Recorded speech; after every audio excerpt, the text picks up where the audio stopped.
Bueno, estos se parecen bastante, ¿verdad? Son dos gemelos casados con dos gemelas y estos son dos gemelos indiscutibles. ¿Y por qué se parecen tanto? Pues se parecen tanto porque sus papás tuvieron la inmensa suerte de que una vez que el espermatozoide fecundó a lo que se llama óvulo, pero que se le debería de llamar en términos técnicos ovocito, se produce el cigoto. Una vez que el espermatozoide fecunda el ovocito, se produce un cigoto que a su vez se divide en dos células y el crecimiento en principio es exponencial, 2 dan 4, 4 dan 8, 16, etc. Hasta empiezan a diferenciarse y dan lugar a un bebé. El bebé se desarrolla, llega a la adolescencia y es a su vez capaz de reproducirse y, por decirlo de alguna manera, pues se acaba el ciclo. Pero los papás de esos gemelos tuvieron la inmensa suerte de que, por razones que básicamente se desconocen, muy al inicio del desarrollo embrionario, alguna de las células emprendió un camino de desarrollo independiente de la otra y entonces se forman dos individuos que, como digo, son tan iguales como eso. Otra cosa distinta es que cuando la mujer ovula dos veces y cada uno de los ovocitos, de los óvulos, es fecundado por dos espermatozoides distintos, entonces tenemos lo que se llaman pues dos gemelos fraternos, o sea, dos mellizos, lo que llamamos dos mellizos, que esos sí pueden ser de distintos sexos. Los gemelos idénticos no, por definición, es el mismo individuo, es una repetición del mismo individuo. Estos ya son hermanos que se parecen bastante, pero que comparten, esto tiene otro comentario, es más sarcástico, son mellizos, reíros, pero son mellizos. Son mellizos, y esto lo que te permite inferir es que la mujer mantuvo relaciones sexuales en el transcurso de aproximadamente 72 horas con dos compañeros distintos. Entonces tuvo esa suerte de que cada uno de los espermatozoides fecundó a cada uno de los ovocitos y bueno, pues tuvo esa suerte. No vamos a entrar en los cálculos porque tampoco es tan baladí, pero no vamos a entrar en los cálculos, pero me vaya a creer si os digo que compartimos los hermanos, compartimos aproximadamente el 50% de los genes, ¿de acuerdo? De los alelos de los genes, mejor dicho, pero bueno, el 50%. Esto, pues esos son dos hermanos, y esto seguro que los que peinamos canas, os acordáis de esto, aquí tiene dos, que probablemente serán dos gemelos, dos mellizos, seguro, y bueno, pues comparten aproximadamente el 50%, cuando daban los premios aquellos a la natalidad. Hoy esos ciclos demográficos han cambiado por completo, nadie se plantea ya tantos hijos, ¿no? Bueno, pues estos son hermanos, fijaos, esto es un pedigrí, y estos son hermanos, los padres y los abuelos. Entonces los hermanos comparten entre sí, por supuesto, a los padres, los 4 abuelos, los 8 bisabuelos, los 16 tatarabuelos, etcétera, etcétera, etcétera.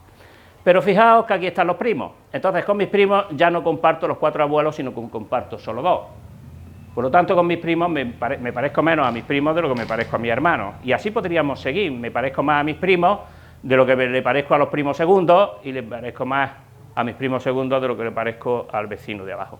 Siguiendo con el razonamiento, este es el árbol genealógico, vamos, el pedigrí más o menos de mi familia. Aquí estoy yo, esta es mi madre, mi tío Miguel, que era su hermano, ese soy yo, y estos son mi primo Alfredo y mi primo Juan Miguel.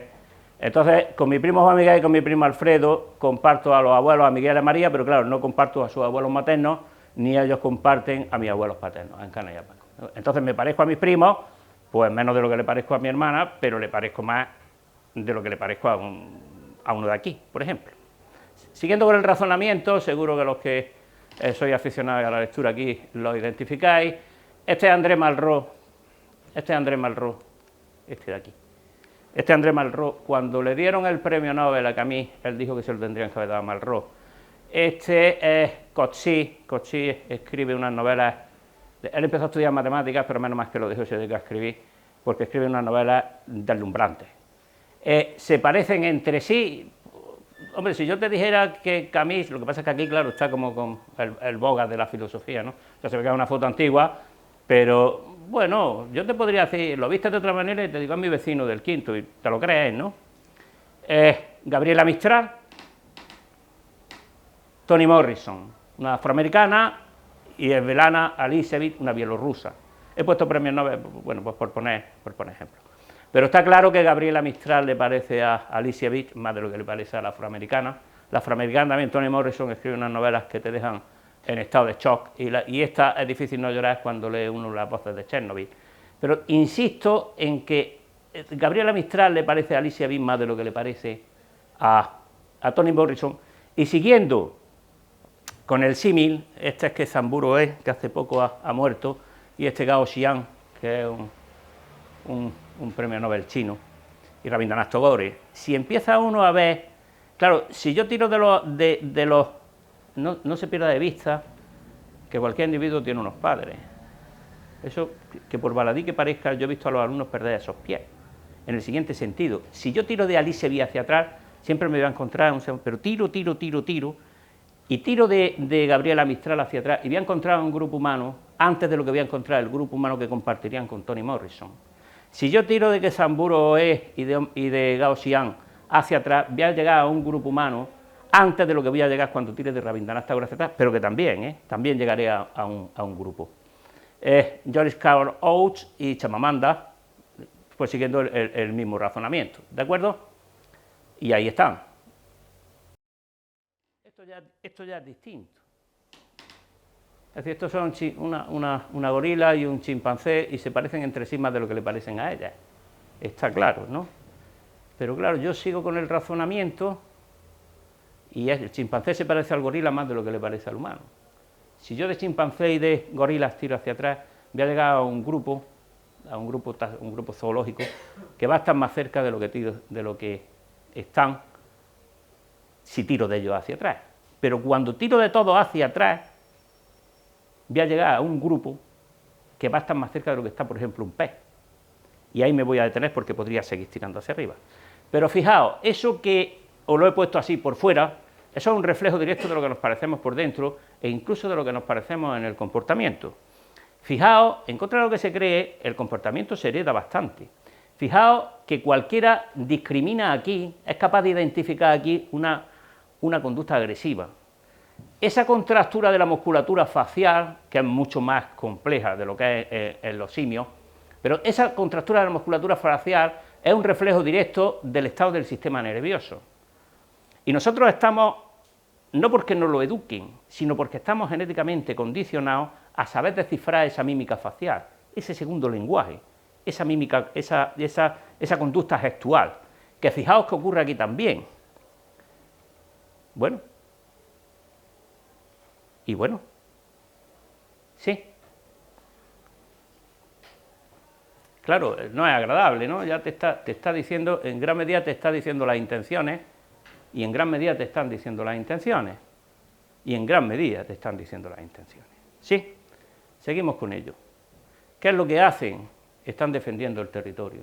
En este caso concreto, están probablemente, más que probablemente, pues son dos machos, uno le está discutiendo el territorio, le está discutiendo el trono al otro. ¿Sí? Llega un momento que el león macho, el alfa, el que es capaz de defender ese territorio, va envejeciendo y los machos que emergen empiezan a discutírselo. Algunos se equivocan y se adelantan y el macho todavía dominante le hace saber que no es su momento. Hay por ahí uno de los documentales que es fascinante ver cómo uno de los leones jóvenes está observando cómo los otros le están discutiendo al dominante el sitio, pero él se está dando cuenta que no es el momento todavía, y está dejándolo hasta que triunfa el todavía dominante, que al final obviamente acabará cayendo.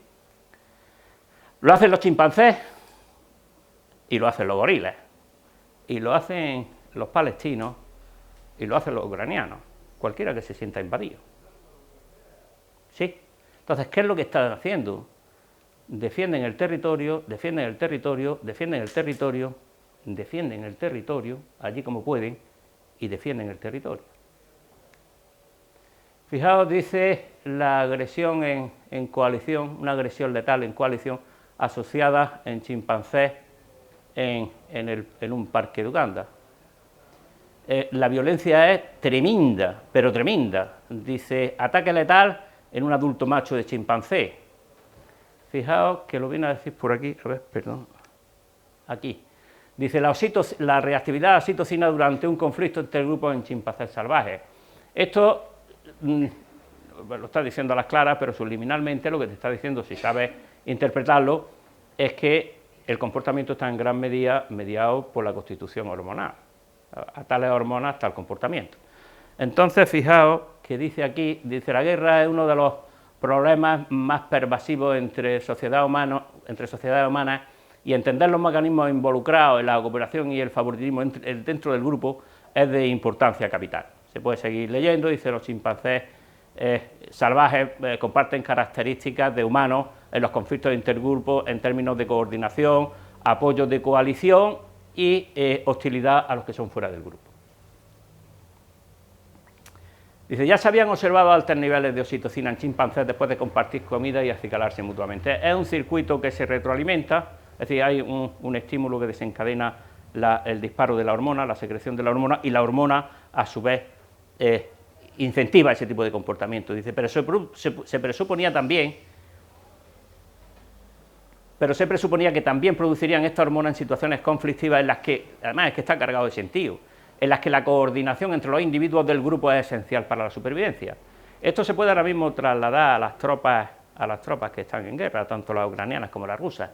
Dice, tras seguir a los chimpancés de Tai en Costa de Marfil, los investigadores observaron ese aumento de oxitocina mientras se encontraban en escenarios de hostilidad con otros grupos. En estas situaciones, por ejemplo, los animales apenas abandonaban la unidad del grupo en comparación con otros momentos en los que reina la paz y cada chimpancé se mueve con más libertad. Ahí lo tenéis. Dice, en este sentido, varios estudios recientes han ayudado a entender cómo se activa esta hormona no solo en situaciones amorosas. En situaciones más oscuras, como cuando nos envuelven escenarios bélicos o racistas, los humanos también nos servimos de la oxitocina para encerrarnos con más fuerza en nuestra parroquia frente al enemigo o al distinto. Esto era lo que os estaba diciendo, es decir, que nos parecemos por fuera, más a un chimpancé, obviamente, que a un lobo o que a un oso, y nos parecemos también por dentro y nos parecemos también en el comportamiento.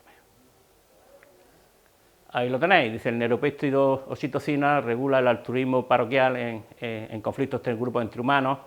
Dice, en 2010 la revista Science publicó un artículo liderado por Dedruc, en el que se demostraba a las claras que la oxitocina es un arma de doble filo.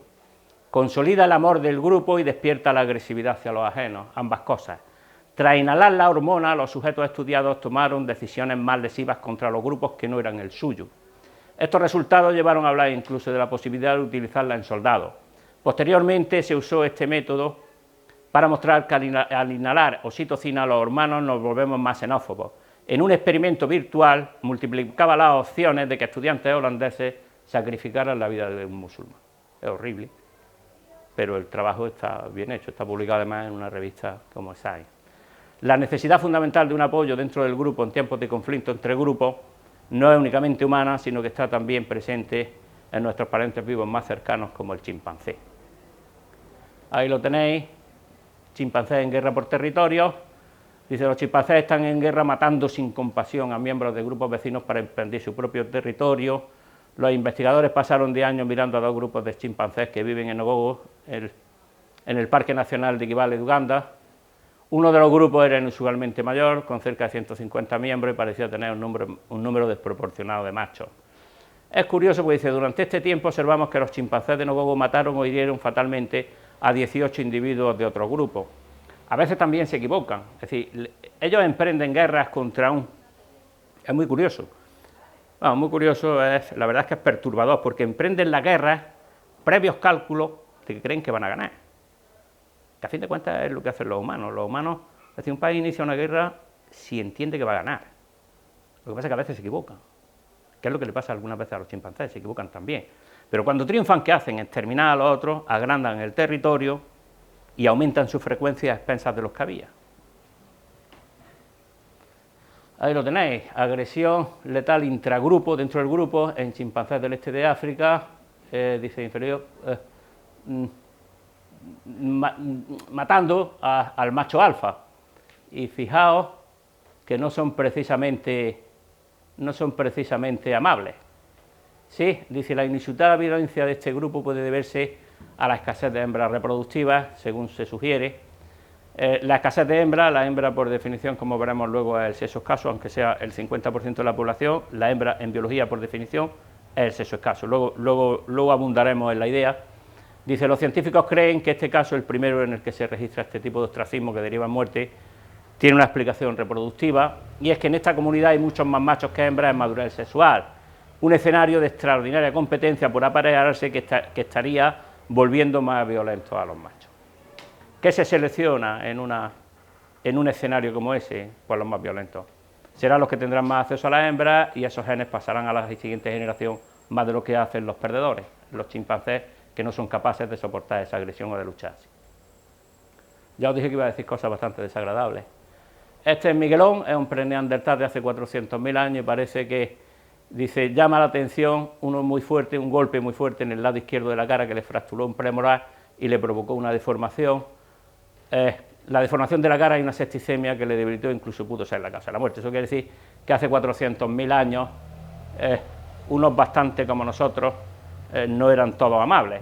Ya había ahí una dosis de violencia y de agresividad importante. Fijaos, violencia intergrupo entre cazadores recolectores del Holoceno en Kenia, en Turkana. Fijaos, dice que en el Holoceno temprano, dice 10 de los 12 esqueletos articulados encontrados en la Tarú muestran evidencia de haber muerto de manera violenta en el borde del lago en el que cayeron los cuerpos. Dice, esto ofrece un raro ejemplo dentro de la vida y la muerte de gente foránea y evidencia que la guerra fue parte del repertorio de relaciones intergrupo dentro de los cazadores recolectores humanos.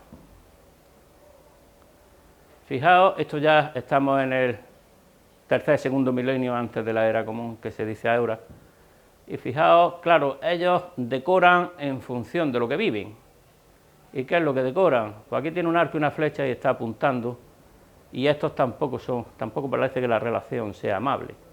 Dice, una tradición metalúrgica refinada parece haberse desarrollado en el oeste de Asia Central entre finales del tercer y principios del segundo milenio antes de la era común. Es decir, que ya no todo era amable, esa visión idílica rusoniana del buen salvaje, eso ya está prácticamente descartado, completamente descartado. Una masacre en una fosa que se encuentran, dice, al menos 26 individuos fueron violentamente asesinados por la fuerza, por lanzas y por flechas, por heridas de lanza y de flecha, antes de ser depositados en una fosa común. Dice, la intencional y sistemática rotura de los miembros inferiores, de las piernas. Dice, la nueva evidencia presentada aquí para una inequívoca violencia letal a gran escala. Dice, en conjunto con los resultados previos, esto indica que las masacres de comunidades enteras no eran cosas que ocurrían de manera aislada, sino más bien características frecuentes del pasado del Neolítico. Ahí tenéis, esto es perimortem, es decir, ¿no? Esto es al mismo tiempo que estaba muriendo, lo cual quiere decir que le fracturaban las piernas y le fracturaban las calotas, el cráneo, para provocarle la muerte. Estamos hablando del 5.600, 4.900 before Christ, antes de Cristo. ¿Sí? Entonces, bueno, los análisis de los genomas pues permite identificar bastantes cosas. Por ejemplo, dice, la mayoría de los individuos no estaban relacionados y son un ejemplo que claramente identifica una población grande de una granja. Dice, los ancestros de los individuos eran homogéneos, lo que hace improbable que la masacre estuviera asociada a ancestros genéticos que acababan de llegar. Hubo aproximadamente igual número de machos que de hembras, aquí no discriminaron, de hombres que de mujeres. Dice, combinados con la evidencia bioantropológica, las víctimas pertenecían a un amplio rango de edades, y esos resultados muestran que la matanza indiscriminada a gran escala es un horror que no es una característica de la sociedad moderna, sino que de periodos históricos, y es un proceso significativo de las sociedades preestatales. Aquí tenéis otra matanza. Dice, los ejércitos lucharon cuerpo a cuerpo, mutilando y matando con garrotes, lanzas, espadas y cuchillos, se lanzaron flechas con puntas de bronce y pedernal a quemarropa, perforando cráneos y alojándose profundamente en los huesos de los jóvenes. Los caballos pertenecientes a guerreros de alto rango se desplomaron en el fango, fatalmente atravesados. No todos se mantuvieron firmes en el cuerpo a cuerpo, algunos guerreros se rompieron y corrieron y fueron golpeados por la espalda. Estos son grabados rupestres en Tanún, que pertenece a la región nórdica. Fijaos, 1800, 500 a.C., puede parecer muy bonito, pero vuelven otra vez, a grabar lo que viven. Y lo que viven, fijaos, aquí, está claro que es una batalla, está claro que están luchando con hachas, está claro que están luchando, está claro que están luchando, está claro que están luchando. Es decir, desde África a Noruega, a los países, a lo que son los países nórdicos, parece que la guerra estaba presente de una manera como bastante frecuente. Ahí lo tenéis, estos parece que no luchaban, pero estos no estaban luchando, y por eso sigue habiendo nórdicos, ¿no? Pero fijaos, esto funciona, esto no. Estos, fijaos que están abatiendo una presa mayor, pero estos no están abatiendo ninguna presa, estos están ahí en lo que estaban, con escudos, con lanzas, en Suecia. Una invasión ibérica, los ejemplos serían hasta aburrirse. O sea que voy a pasar por aquí un poco más rápido, pero bueno, volvemos a lo mismo, ¿no? Dice, llevaban consigo una innovación tecnológica que eran carretas con ruedas que facilitaban rápidamente la ocupación de nuevas tierras. Es decir, lo que hacen los chimpancés, si pueden, con el grupo que tienen colindante con ellos. Dice, dado que el cromosoma Y se hereda solo del progenitor paterno, esto significa que los hombres que llegaron tenían un acceso preferente a las mujeres locales una y otra vez. Quedémonos con eso, con que la hembra es el sexo escaso. Bueno, de la misma manera que estas son las cartas de Amarna, que te dicen cómo se relacionaban los estados en el Egipto, los imperios en el Egipto faraónico, dice, siendo el caso más destacable el del monarca egipcio que demandaba princesas orientales para su harén real. Otra vez, ¿qué es lo que demanda? Lo escaso, lo codiciable, ¿de acuerdo? Lo que se codicia. Y bueno, porque no somos ángeles necesitamos leyes, pero precisamente porque somos humanos somos capaces de hacerlas. Este es un tratado de paz, el primero del que se tiene noticia, que es el Tratado de Cadés, y aquí está la versión egipcia, es un tratado de paz entre los asirios y entre un pueblo mesopotámico y los egipcios, el Egipto de los faraones. ¿Sí? Esta es la paleta de Namer, como sabéis, Namer unifica Egipto, y tampoco es que le esté dando un trato amable al vencido. Fijaos que además, claro, pinta al faraón en una escala mucho mayor a los vencidos, que además los está pisoteando, que dura 3.000 años, y en los 3.000 años hay innumerables pruebas de que la guerra fue un fenómeno prácticamente constante. Y ahora fijaos, este es el en vez de la paleta de Namer, y fijaos, si se ve aquí están decapitados y tienen la cabeza entre sus propias piernas. Este es el faraón, y estos son los lacayos que van con el estandarte, portando el estandarte. Los habían decapitado, le habían puesto la cabeza entre las piernas y le habían cortado también los genitales. Estamos hablando de 3.100 años antes de Cristo. Estos son los asirios, que tampoco es que le dieran un trato amable a los vencidos. Fijaos, los están empalando, le están cortando la cabeza y hacían montañas con ella, hacían montículos con las cabezas, y pues estaría el hombre pasándola a regular nada más. Entonces estos son los nazis de la época. Pues fueron los primeros, hasta donde yo sé, fueron los primeros que tuvieron,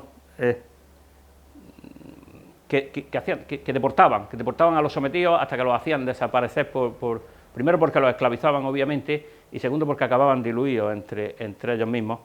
Y fijaos que dice: el rasgo que más ha caracterizado la imagen histórica de los asirios ha sido su recurso a la violencia y el terror. Arrasaron pueblos, devastaron países enteros, enviaron al cautiverio y al exilio a millones de personas y sembraron en todas partes el terror y la muerte. Hume, en el siglo XVIII, dice: es reconocido universalmente que hay una gran uniformidad en las acciones de los hombres en todas las naciones y épocas, y que la naturaleza humana permanece siempre la misma. Iguales motivos producen iguales acciones, iguales acontecimientos siguen a iguales causas. Ambición, avaricia, egoísmo, vanidad, generosidad y espíritu cívico. Estas pasiones mezcladas en grados diversos y distribuidas a través de la sociedad han sido desde el comienzo del mundo y siguen siendo hoy, lo decía en el siglo XVIII, fuentes de todas las acciones y empresas que han sido observadas desde siempre en la humanidad. Ya Hume se dio cuenta era un pesimista desde luego, pero ya se dio cuenta de determinadas constantes. Hegel pues sigue abundando en eso, en el siglo XIX, y dice que consideramos el mal, la perversidad y la decadencia de los florecientes imperios que el espíritu humano ha producido. Si miramos a los individuos con la más honda piedad por su indecible miseria, hemos de acabar lamentando con dolor esta caducidad. Sin exageración retórica podríamos pintar el cuadro más pavoroso y exaltar el sentimiento hasta el duelo más profundo e inconsolable que ningún resultado compensador sería capaz de contrapesar. Para fortificarnos contra ese duelo o escapar de él, cabría pensar: así ha sido, es un sino, no se pueden cambiar las cosas. Yo disiento, porque bueno, hay contraejemplos potentes de eso, ¿no? Pero que completamente falso no es, desde luego. Y ya acaba de, no amargo más la tarde. Freud decía: el ser humano no es un ser manso, amable, a lo sumo capaz de defenderse si lo atacan, sino que es lícito atribuir a su dotación pulsional una buena cuota de agresividad. En consecuencia, el prójimo no es solamente un posible auxiliar y objeto sexual, sino una tentación para satisfacer en él la agresión, explotar su fuerza de trabajo sin resarcirlo, usarlo sensualmente sin su consentimiento, desposeerlo de su patrimonio, humillarlo, infligirle dolores, martirizarlo y asesinarlo. Homo hominis lupus, que decía Plauto, ¿quién tendría valor para, en vista de todas las enseñanzas de la vida y de la historia, atacar de falsedad a ese adagio? Esto es una película que, si queréis pasar una mala tarde, os la recomiendo. Se llama Irreversible. Irreversible empieza muy mal y acaba muy bien, pero porque la cuenta en orden cronológico inverso. Es tremenda y empieza con una reflexión que dice que la historia se escribe con sangre y con semen. Lo de la sangre a mí me parece que ha quedado acreditado. De hecho, fijaos, Tucídides en la guerra del Peloponeso, aquella orgía de sangre, de lealtades, de valentía también, claro, humanos, ¿no?, que enfrenta a Esparta con Atenas en el siglo V antes de la era común, antes de Cristo. Cuando los melios se empiezan a ver invadidos por los atenienses, la cosa empieza, claro, como empiezan siempre, ¿no? Es decir, los atenienses empiezan a hacer incursiones en la isla y llega un momento que mandan directamente a embajadores a negociar la rendición de los melios. Los melios, que no ven ventaja a esclavizarse o a estar sometidos, pues les dice que ellos son justos frente a injustos, y los otros les dicen que eso es tremendo. El diálogo de verdad que no tiene desperdicio, porque es que te evoca lo que somos y te evoca lo que pasa hoy. Entonces, cuando los melios le dicen a los atenienses: somos hombres justos frente a hombres injustos, los otros les dicen que en su situación ellos harían lo mismo. Es decir, si vosotros fuerais más fuertes, haríais exactamente lo mismo, y no podemos demostrar debilidad porque entonces los otros también se nos rebelarían. Los melios siguen insistiendo, entonces apelan a la intervención de los lacedemonios, que ellos eran una colonia de los lacedemonios. Entonces los griegos es que son de un realismo terrible, porque le dicen: no os van a ayudar porque no les interesa. Es así, dice: ellos tienen más que perder que ganar en esto y entonces no os van a ayudar. Los lacedemonios acaban diciendo: consideran justo aquello que les conviene. Por último, apelan a los dioses, dice, la intervención de un tercero trascendente, y ahí los atenienses ahí son todavía más radicales. Dice: los dioses dicen, los dioses sabemos que los hombres y creemos que los dioses han operado siempre en virtud de una ley eterna que hace que el que puede abuse tanto como puede y el que no puede tenga que sufrir lo que el otro puede abusar sobre él.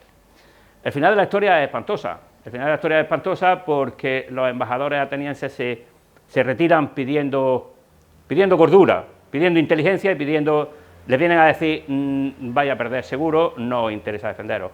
Los melios se reúnen, deciden luchar, deciden resistir, y el final de la historia es que los atenienses sitian la ciudad, la hacen claudicar por hambre, y el final de la historia pues el que tenía que ser: ejecutan a todos los varones y esclavizan mujeres y niños.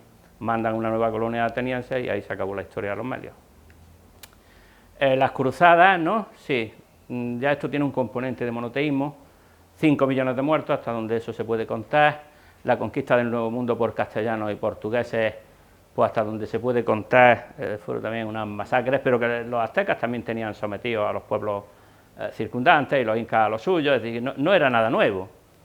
La guerra de los 30 años, tampoco fue suave, 8 millones de muertos, hasta donde eso se puede contar, la Revolución Francesa, las guerras napoleónicas, y llegamos a la guerra de Crimea, 1860 y algo, ¿no? Sí, 1853, 1856. Lo pongo porque es de la primera de la que ya se tienen testimonios, es decir, ya hay fotografías de ella, y bueno, esto recuerda bastantes cosas bastante actuales. Leopoldo II en el Congo prácticamente extermina a 10 millones de congoleños, y ahí tenéis, fijaos cómo los trataban, y esto es una cosa terrible, porque fijaos bien, os dejo unos cuantos segundos para que miréis bien lo que estos hombres tienen en sus manos. Y lo que esos hombres tienen en sus manos son las manos de otros a los que se las han amputado porque no se portaban como debían. No hay más que ver el talante de los que están flanqueando ese espanto. Bueno, el primer genocidio del siglo XX, el de los alemanes en Namibia, los hereros. Bueno, pues una cosa bastante parecida, ¿no? Fijaos lo que hacían con ellos, fijaos en qué condiciones los tenían. Eso es la Europa civilizada, la Europa que había dado a Beethoven, la Europa que había dado a Kant, la Europa que había dado a Descartes, que había dado a Newton. Eso. Y llegamos al siglo XX, que ha sido la orgía más orgía de todas las orgías. Empieza el siglo de los genocidios, empieza con los hereros en Namibia, sigue con los armenios a manos de los turcos otomanos, el holocausto de los judíos, el holocausto más conocido. Los chinos y los comunistas en la Indonesia de Suharto eran exterminados por el doble componente, por el componente étnico y por el componente ideológico.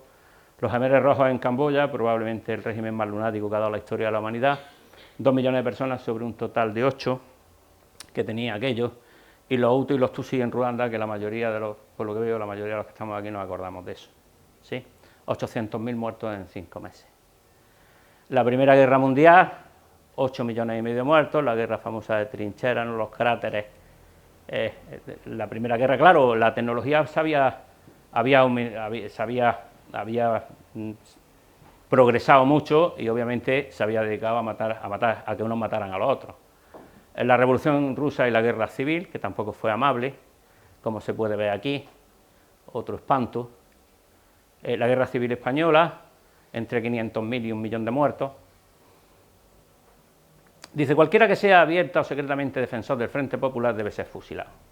La frase de Mola refleja ese ánimo de los sublevados de eliminar físicamente a los anti-España, a los otros. Según los cálculos de Paul Preston o Casanova, los rebeldes asesinaron a unas 100.000 personas durante la guerra y las otras 30.000, y a otras 30.000, durante la posguerra. En el bando republicano la violencia estuvo a cargo de las milicias armadas socialistas, anarquistas y comunistas, que se corroborarían 55.000 víctimas mortales.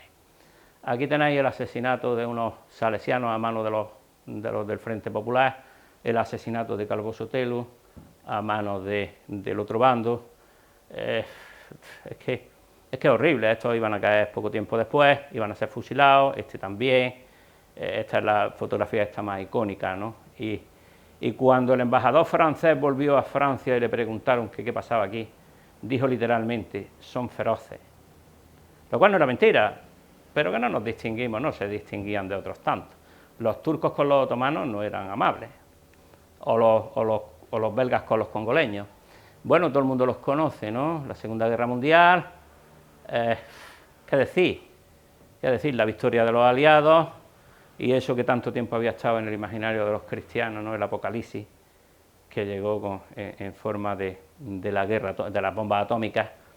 Poco tiempo después, cuando a Faulkner le dieron el Premio Nobel de Literatura, hizo un discurso muy escueto, pero dijo una cosa que probablemente refleja el tormento que tenía por esto, y dijo, me niego a admitir el fin del hombre. Ese estado anímico fue lo que dejó aquella catástrofe que probablemente, ojalá que sea irrepetible, pero que yo no sé si podría volver a hacerlo. 50 millones de muertos, ya van por 60, esto tengo que modificarlo. Bueno, este es el famoso Eichmann.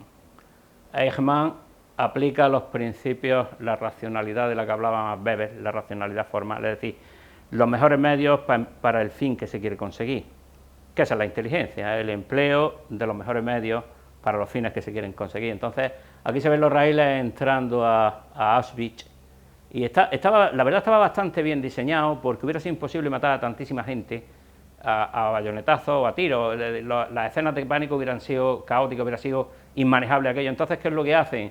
Los suben en los trenes 3 días antes, en trenes de ganado, donde no tienen alimento, no tienen comida, no tienen donde hacer sus necesidades, no tienen agua, no tienen nada, y cuando 3 días después los bajan aquí, les dicen que van a duchar, entran directamente al matadero, que no eran, como bien sabéis, no era agua lo que salía por la ducha, sino que era ciclón.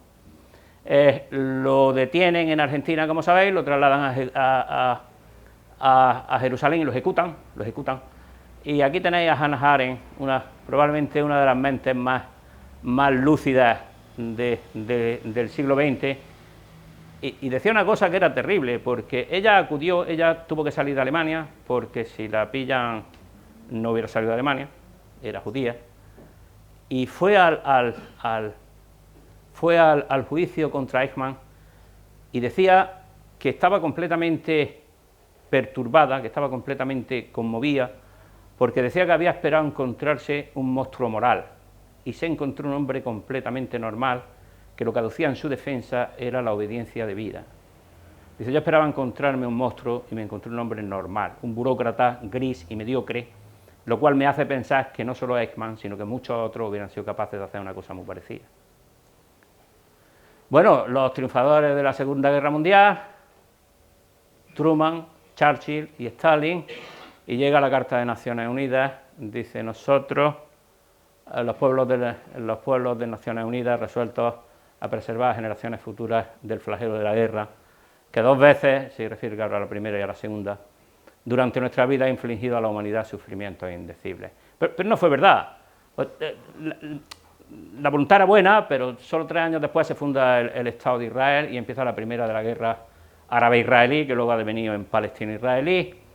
Bueno, pues, ¿qué decir, no? ¿Qué decir? Es un conflicto que prácticamente está siempre, pero que lo tenemos olvidado precisamente porque persiste. 68.000 muertos, en estas proporciones más o menos, 52.000 palestinos, 16.000 israelíes, hasta los 92.000 muertos entre 1945 y 1995. Las matanzas de Sabra y Chatila, en los campamentos de refugiados, a manos de milicias falangistas libanesas, la guerra de Corea, que también nos pilla muy lejos y normalmente no se tiene noticia de ella, pero que tampoco estuvo mal, ¿cuántos fueron aquí?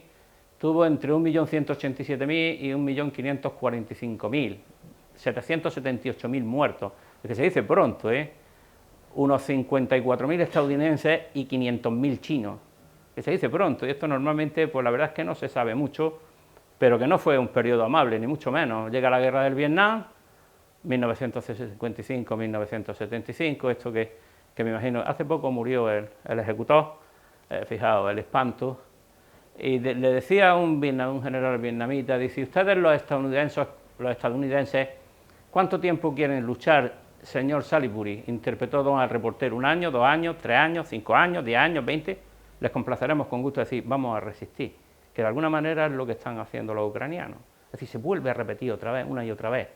Murieron 58.000 estadounidenses y más de 2 millones de vietnamitas. En los años 90, pues la guerra de los Balcanes, un profesor de historia de la UGR, de la Universidad de Granada, que es el que os digo que estudia, que me llamó que estudia aquella zona, y bueno, está condenado por genocidio a cadena perpetua, pero tiene una reflexión que me recuerda a los chimpancés de los que he hablado. Las fronteras se dibujan con sangre y los estados se marcan con lápices. Lo cual no es incierto, no es incierto. El genocidio de Ruanda, estamos ya en 1994, entre 800.000 y 1 millón de muertos, y por primera vez es curioso, porque por primera vez hay una mujer implicada y condenada por un tribunal internacional, es Pauline, no soy capaz de pronunciarlo, ahí lo tenéis, dice, una mujer católica romana también fue sentenciada a 30 años de prisión por un tribunal tradicional de Ruanda, por su participación en los asesinatos, otras 2 monjas católicas, pero en cualquier caso, esto es testimonial, estas matanzas son perpetradas de una manera absolutamente mayoritaria por hombres. Sí, estos son los conflictos que están todavía, fijaos, los conflictos fronterizos, ¿no? Ucrania, Rusia, Palestina, Israel, Armenia, Azerbaiyán, esto es otro punto caliente, Turquía, Kurdistán, otros olvidados pero siempre. China con Taiwán, con Vietnam, con Filipinas y con Japón, Marruecos con el Sáhara Occidental. No he metido, porque no viene aquí, pero que aquí habría que añadir, por supuesto, Argelia, India, Pakistán, y se podría seguir, se podría seguir. Conflictos armados en 2022, y en todo esto pues llega, fijaos, la Segunda Guerra del Congo, Afganistán, la Guerra Civil Somalí, el 11 de septiembre, por supuesto, la Guerra de Rusia y Osetia de 2008, la Primavera Árabe, que luego devino en otoño y casi en invierno, la Guerra de Libia, otra olvidada, la Guerra de Siria, otra olvidada pero que persiste, y el Estado Islámico que está de momento ahí al baño María. Bueno, y llega febrero del 2022, ¿qué decir? ¿Qué decir de febrero de 2022? Dice el gobierno de Zelensky cifró en diciembre entre 13.000 y 10.000, son más, y 140.000 las bajas causadas entre los militares rusos, probablemente serán menos, porque, no sé quién lo dijo, pero está bien dicho, la primera víctima de una guerra es la verdad. Las Naciones Unidas contabiliza más de 7.000 muertos civiles, y al menos 438 eran menores, mujeres y niñas como botín de guerra, ya lo hacían los asirios, ya lo hicieron los atenienses con los melios, y ya lo hacen los rusos con los ucranianos. Todos estos están luchando, fijaos que están defendiendo el territorio, ¿no? Lo hacen como pueden, ahí lo tenéis, son hombres todos, son hombres, son Ferdinand Marcos, el filipino, Stalin, Mao Zedong, esta es otra alucinación, este es Trujillo en la República Dominicana, Suharto en la Indonesia, todo el mundo lo conoce, ¿no? El gordo este de Corea del Norte, el de Idi Amin Dada, Stroessner, 30 y tantos años en el Paraguay, que también sembró allí. Además, yo lo de Paraguay lo conozco un poco más de cerca, porque también sembró el pánico allí. Videla en Argentina, que también. Bueno, y el nuestro, claro, por decirlo de alguna manera, ¿no? Lamentablemente son machos alfa, son los gorilas esos de piel plateada, pues sería el correlato humano de eso. Aquí nacimos y aquí hemos llegado, pero esto es la paleta de Narmé y los asirios, y esto es un conflicto actual. Aunque nacimos aquí, nuestra mente sigue siendo la de aquí, y sigue siendo bastante parecida a lo de los chimpancés, lo que pasa es que somos mucho más inteligentes. Me encanta la metáfora, dice, el sonido que persistentemente reverbera a través de la historia es el de los tambores de guerra. Es un intelectual húngaro que florece, por decirlo de alguna manera, en UK, en United Kingdom. Entonces, es verdad que la historia se escribe con sangre. Vamos a ver por encima lo del semen. Esta es la población carcelaria en España, en total, fijaos, hombres, mujeres, pero la ratio es un 92% de hombres y por tanto, 7,8% de mujeres. A fecha de octubre del 2006, se podría pensar que eso era una peculiaridad de ese año, pero no es verdad. Fijaos en el 19, ahora tendría esto que actualizarlo, pero se mantiene bastante.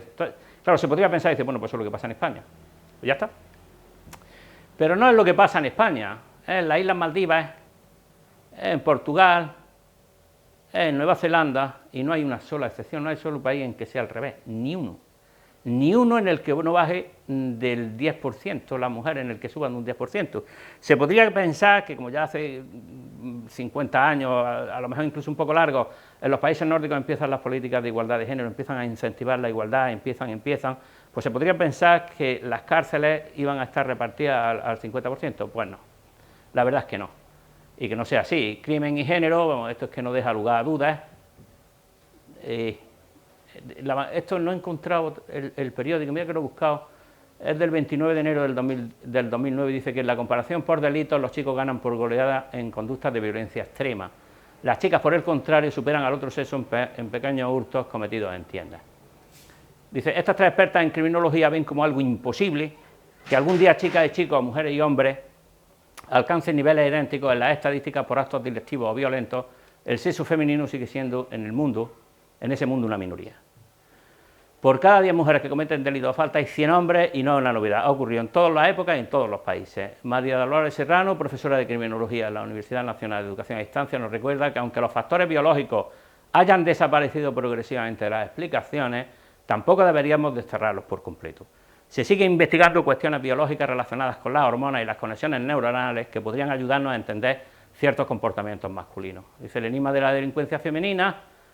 Dice los profetas de un meteórico incremento de la delincuencia femenina debido a la normalización social de la mujer podrían ir revisando sus teorías. También las feministas que con razonamiento distinto auguraban igualmente una equiparación criminal entre ambos sexos, la verdad es que no se ha dado, y bueno, ahí sigue hurgando en el asunto. Hay una variabilidad genética, es decir, somos distintos, unos son más altos, otros más bajos, unos más fuertes, otros menos fuertes, unos más rápidos, otros más lentos, y unos más inteligentes y otros menos inteligentes, y unos más agresivos y otros menos agresivos. Entonces, bueno, pues esto es una belleza diferente, ¿no? Este es Di María, ¿no? Y este, ¿quién es este? Xabi Alonso, ¿no? Sí. Bueno, pues eso, claro, esta fuerza la tienen solo determinado tipo de individuos, a cualquier individuo que lo someta a un entrenamiento de eso es sencillamente que lo rompen, ¿no? Y estos pues son 3 premios Nobel, o sea que son inteligentísimos, entonces hay variabilidad para el carácter estatura, para el carácter peso, para el carácter fuerza muscular, para resistir condiciones adversas y todos no somos iguales de inteligentes, desde luego que no. Entonces, fijaos que hay variabilidad genética para sensibilidad también ante el sufrimiento ajeno, para resistir imposiciones, hay gente que la resiste mejor y gente que no la resiste nada bien, para sentir remordimiento, egocentrismo, el narcisismo. Fijaos, el mayor asesino en serie de niños conocidos hasta la fecha, Bashar al-Assad y Putin, pues no son particularmente empáticos con el sufrimiento de otros. Este fue el que mató, Manson, ¿no? Este fue el que mató, sí. Entonces dice que la clase social alta predice un incremento del comportamiento delictivo, pero no es lo mismo, quiero decir que las clases sociales delinquen de una manera diferente y de una manera casi estereotipada, es decir, por decirlo de alguna manera, es que no quiero entrar en sesgos, pero Rodrigo Rato difícilmente te va a poner una navaja en un cajero. Esa era la idea que quería dar. Bueno, la determinación del sexo mamífero prácticamente empieza con Josh a mediados de los 50 y hace unos experimentos preciosos. Lo que hace es coger conejos, les estirpa las gónadas y los conejos se desarrollan como hembras, es decir, no hacen falta las gónadas para ser una coneja. Un individuo en ausencia de gónadas es una hembra, es mamífero. Y a esos individuos que gonadectomiza, a los que les extrae las gónadas, cuando les implanta un testículo, se desarrollan como machos. O sea que sí hace falta los testículos para ser un macho. Entonces, a partir de Josh, yo nunca fui muy partidario de... Él decía que era el sexo por defecto, era la hembra. Decía, no sé que haya una hormona que lo evite, el individuo se desarrollará como una hembra, pero no salen hembras de las losetas, es decir, eso tiene una constelación de genes que controla ese desarrollo también. Pero en fin, se les llamó el sexo por defecto porque, como digo, en ausencia de gonadas, el individuo se desarrolla como hembra. Entonces, fijaos que si hay un testículo, el individuo se desarrolla como macho, y en ausencia de testículo, que no en presencia de ovario, se desarrolla como hembra. Y eso es la conclusión de los experimentos de Josh. El sexo fenotípico está determinado por la presencia o la ausencia de testículo. De manera que digo que en presencia de testículo, el individuo se desarrolla como macho y en su ausencia como hembra. Ahí lo tenéis, es una repetición, ¿de acuerdo? En ausencia se desarrolla como hembra. Hay un dimorfismo sexual evidente, mayor masa muscular en el caso de los varones, mayor robustez del aparato locomotor, la voz es más bronca y las mamas bilaterales en la hembra, la distribución de la grasa subcutánea es distinta, pivota alrededor del cinturón pélvico, que es la zona directamente implicada en la gestación. Entonces esto está, por supuesto, genéticamente controlado y las agresividades incluso son distintas. Los hombres son en general mucho más agresivos, pero una hembra normalmente es mucho más agresiva a la hora de defender la camada. Estoy hablando de mamíferos, incluido el hombre, claro. Y esas diferencias por fuera, como os decían antes, eran también diferencias por dentro. Nuestros cromosomas, nuestra constitución cromosómica es distinta. En presencia de cromosoma Y, el individuo será macho y en ausencia será una hembra. Fijaos que como cromosoma más pequeñito, que es el que hace que seamos machos, y la ausencia hace que el individuo se desarrolle como hembra. Entonces, el sexo genético que se establece en el momento de la fecundación determina el sexo de la gónada. Si hay cromosoma ahí, se dispara el desarrollo testicular y las descargas hormonales de ese testículo masculinizan el soma. En ausencia de eso se produce la hembra. Entonces, fijaos, muy por encima, el testículo secreta testosterona, la testosterona va al órgano diana, atraviesa la membrana por una hormona lipídica y por tanto no tiene un receptor en la periferia en la membrana, no es un receptor extracelular, sino que es intracitoplasmático. Se une al receptor y el complejo hormona-receptor migra al núcleo y provoca una cascada de activación génica que conduce a la diferenciación sexual del sistema nervioso central, agresividad, comportamiento copulador y a la virilización somática, mayor robustez, como hemos estado viendo. Entonces, la secreción de la testosterona se realiza a partir de la semana 9 de gestación, llamado el periodo crítico de desarrollo cerebral, entre las semanas 9 y 18, y como efecto de la estimulación del cerebro por parte de la testosterona, este desarrolla características masculinas. En ausencia de testosterona, el cerebro se feminiza. Entonces, fijaos que esto es un síndrome de feminización testicular, no tienen receptor a los andrógenos, entonces el individuo, fijaos, es una cosa curiosa, un síndrome de insensibilidad periférica a los andrógenos.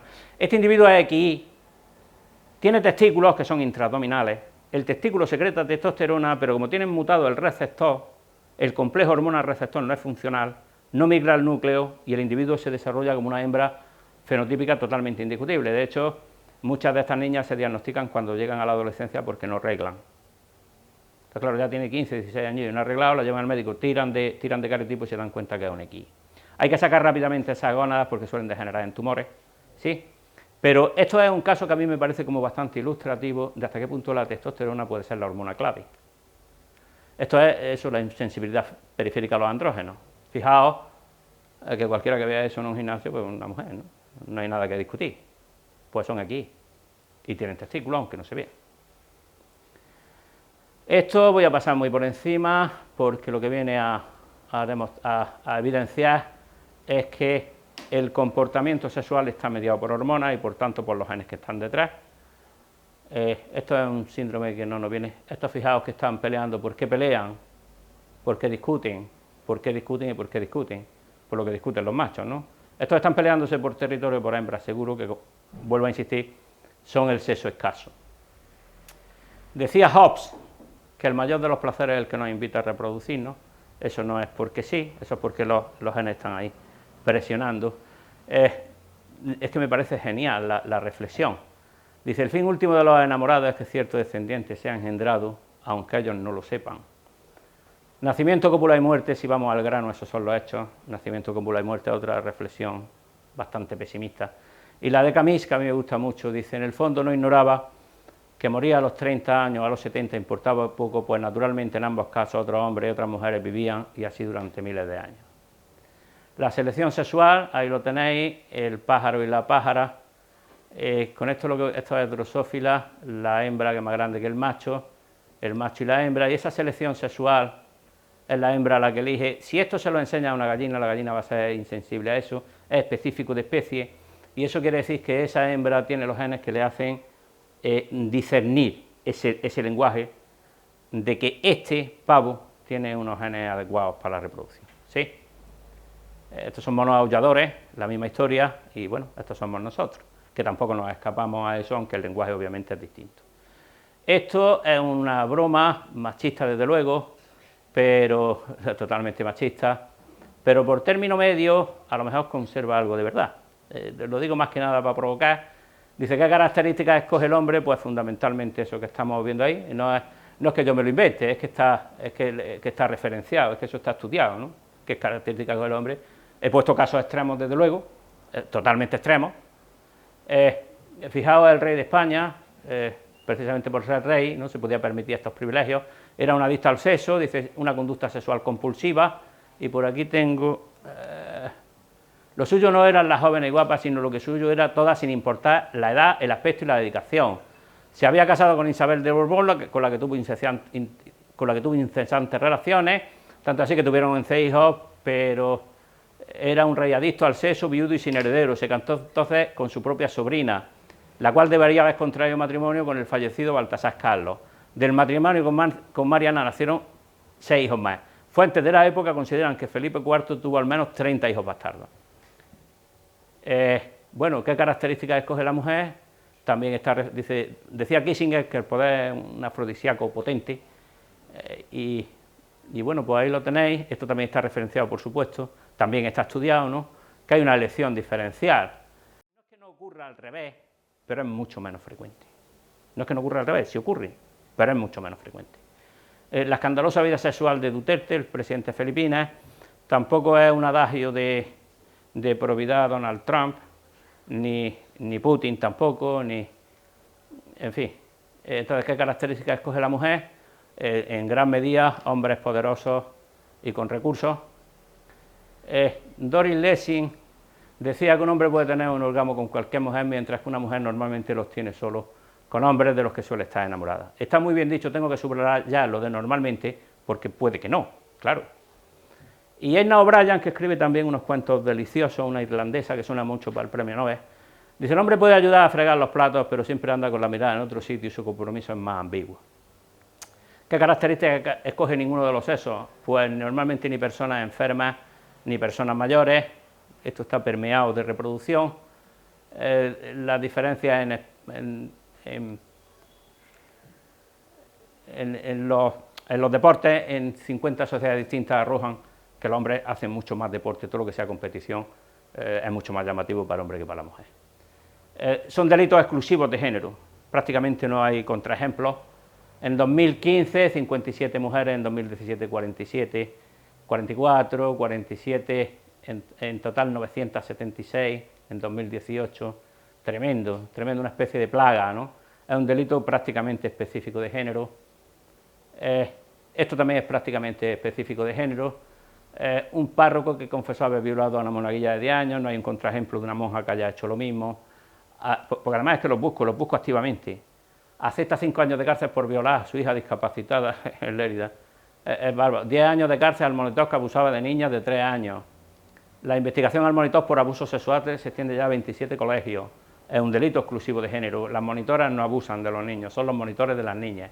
Detienen a un médico del hospital de Mahón por grabar en el vestuario de las mujeres.